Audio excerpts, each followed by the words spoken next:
What's up, everybody? Griever here, and today we are not taking a look at one, but we're going to be taking a look at two blasters from Dart Zone.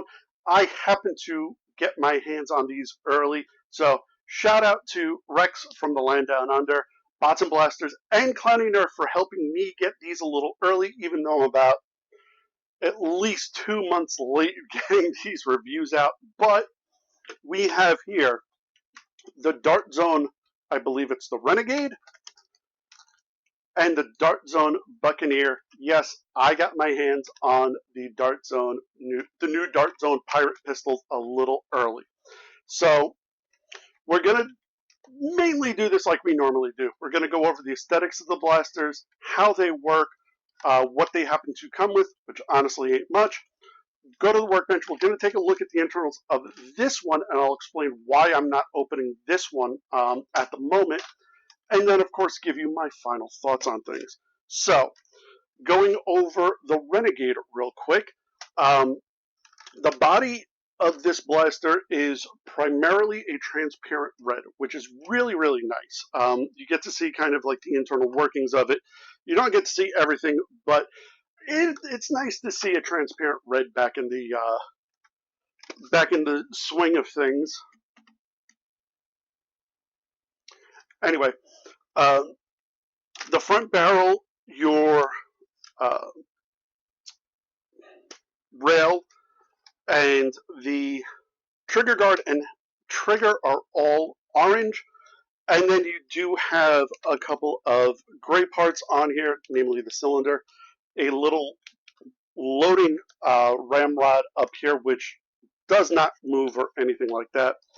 A little bit in the grip here on both sides of the blaster, one for the hammer and then the opposite side of it on the blaster itself. Looking at the aesthetics of the Buccaneer now, again, you have a very similar design with this.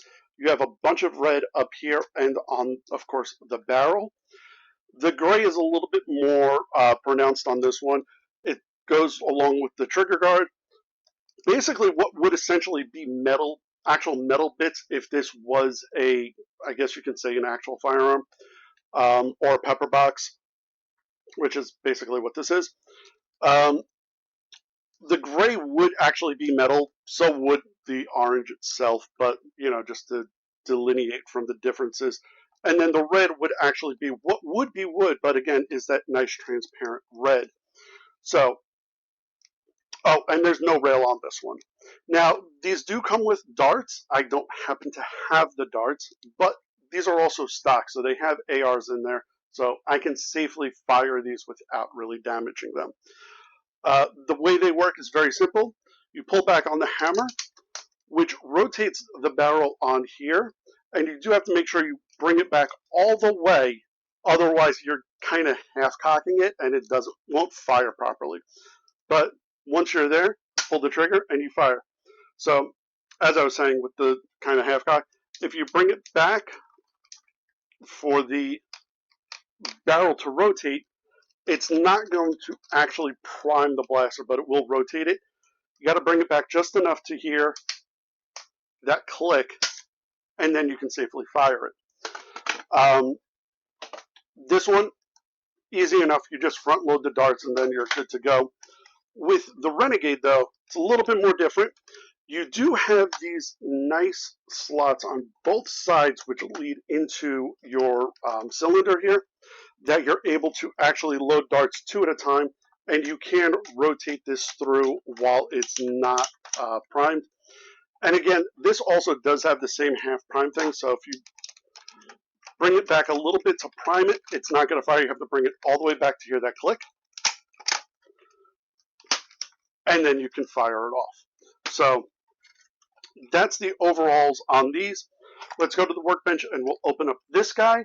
The reason I am not opening up this one, as you can see on my wall here, I've already done one, but that was a project that I had wanted to do ever since I had originally saw this one. But this front ring right next to, well, right around the front barrels is a snap ring. it does snap on here, so if you want to open this up, you do have to break this, you do have to kind of pop this off. It's not glued, it's just snapped into place like any other like multi-layered blaster that we've taken apart on the channel before, where you just have to kind of pop those internal ones. Well, these are externals. But once you get it off, it kind of stays around the barrel. So you can remove it from the barrel if you plan on painting those, or if you're painting that particular piece and want to do something with it. If you're just opening it up to like kind of do a spring upgrade or whatever, you don't really need to remove the ring off of the front barrels. You can just pop it off and then put everything back together.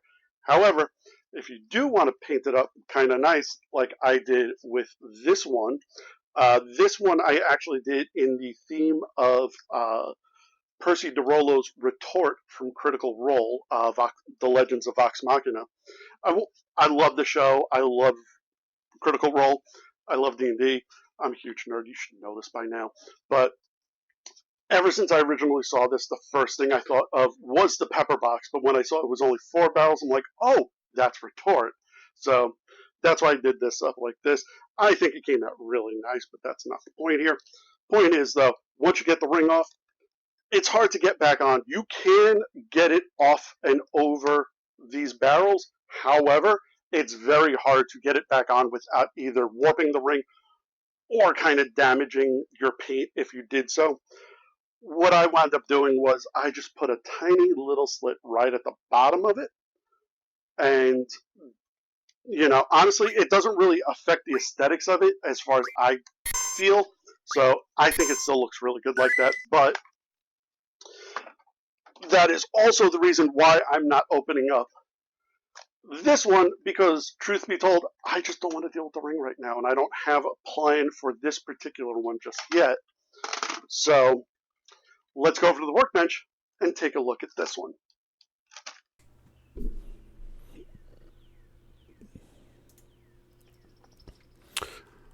Okay, so here we have the rifle and the pistol here. We're just going to go over the pistol real quick, as I had mentioned, using a still image of it, which I will put up now. So here we have the internals of the blaster in and of itself. The only thing missing is the front rotation mech on for the cylinders. You can kind of see where that goes, like right towards the end.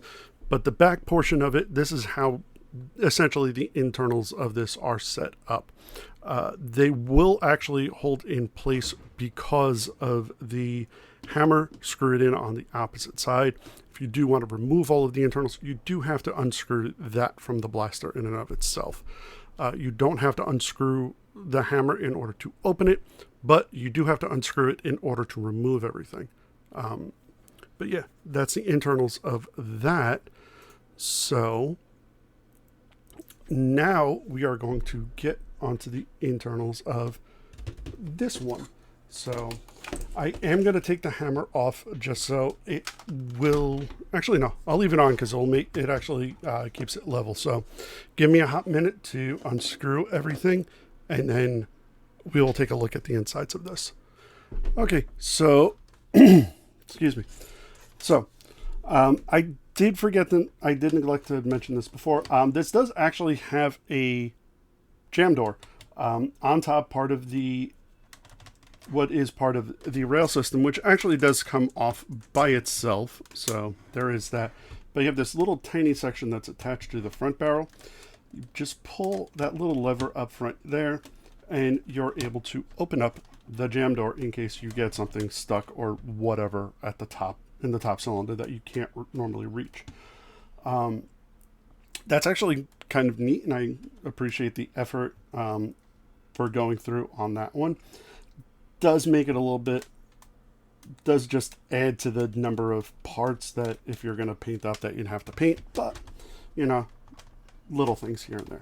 So let us get this open. Oh, wouldn't have been a good review video if I didn't miss a screw. And also, all of the screws are of the same size, with the exception of, surprisingly, the one that goes here is actually a fairly long one. So, removing that, we now have the internals here. So, we have this piece here, which is actually part of the system that kind of gets it primed.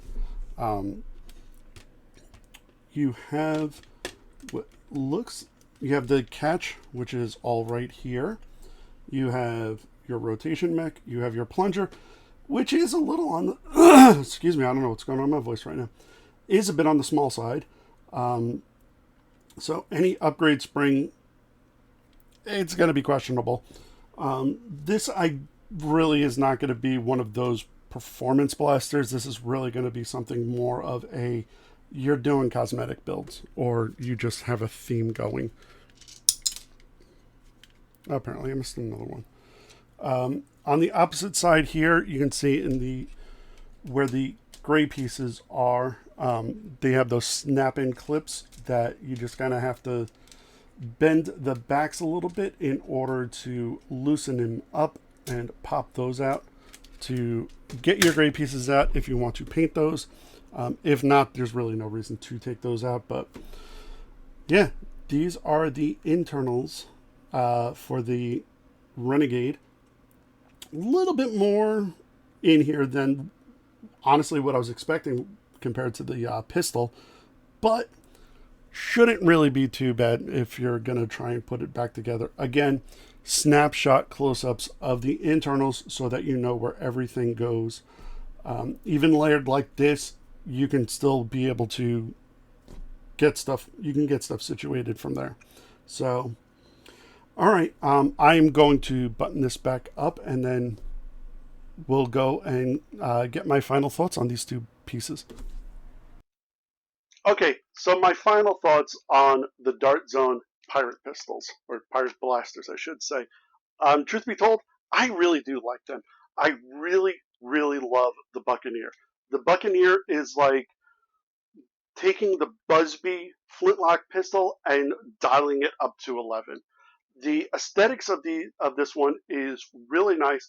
There's a lot of nice detail on here, even with like going along the side plate, the orange side plates. Just the Buccaneer and the powered by Primetime Toys Dart Zone, in just that nice script with the filigree on it is really cool. And the fact that it's a 4-shot rather than a single shot, that kind of makes up for it. And also, these things do have a nice little kick to them. I mean, you're talking probably about Nerf Elite, or basically the standard stock, readings.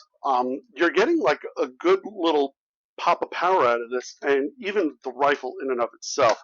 Now, as far as the rifle goes, I like it. It's big. You can kind of two-hand it. It's light enough to be one-handed and all that stuff. You do have the option of putting something on top of it if you want. And even with the way the hammer is, it's easy enough to do either right-handed or left-hand. Same thing with the Buccaneer. My only downside on this one, and I know people are going to bitch and complain about it, but it's just a kid doing. It's the stock.